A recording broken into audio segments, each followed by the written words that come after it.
the one that we had, which is 45. So that's our shortest distance. Hey, good evening, Florisa. Good to see you, my friend. Hope you're good. That's our shortest distance, and that's how we get to answer such a question. So let's answer the last question. The way I'm holding this phone, sure. Yeah. So we say cos theta, right? Cos theta is equal to negative 0.5.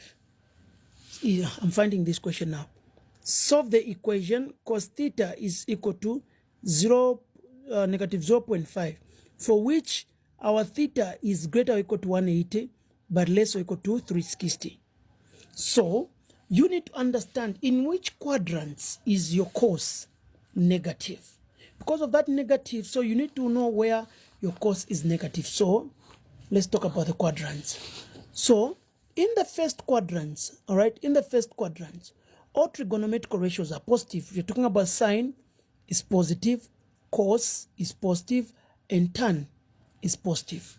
Then in the second quadrant, so from the first quadrant is between 0 degrees to 90. That's the first quadrant. Then the second quadrant is between 90 to 180 degrees, which is a straight line. Then the third quadrant is between 180 to 270 degrees. That's the third quadrant. And the fourth quadrant now, all right, fourth quadrant is between 270 to 360, which is now a complete tan. So in the first quadrant, all trigonometrical ratios are positive. In the second quadrant, only sine is positive, meaning cos is negative and tan is negative. Then in the third quadrant, all right, in the third quadrant, tan is positive. That means cos is negative and sine is negative. Then in the fourth quadrant, cos is positive. All right, then that means sine is negative and tan is negative. So we look at which quadrants is our cos negative. It is in the third and second. But now the range, there's a range that we have been given. This range is saying that our theta, our answer is greater or equal to 180 degrees, but less or equal to 360 degrees. So now how do we get to do that? So we say cos theta is equal to negative 0.5. So since we want to find that theta, we multiply both sides by cos, 1 over cos, even that side by 1 over cos.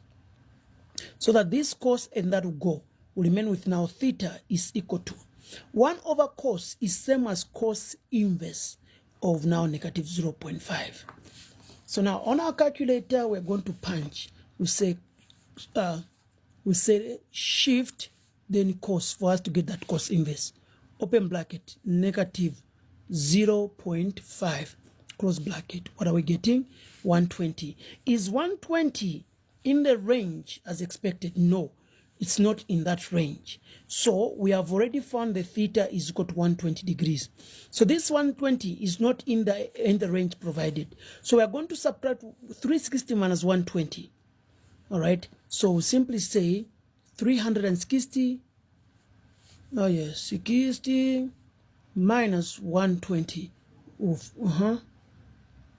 We get our 240 somewhere there.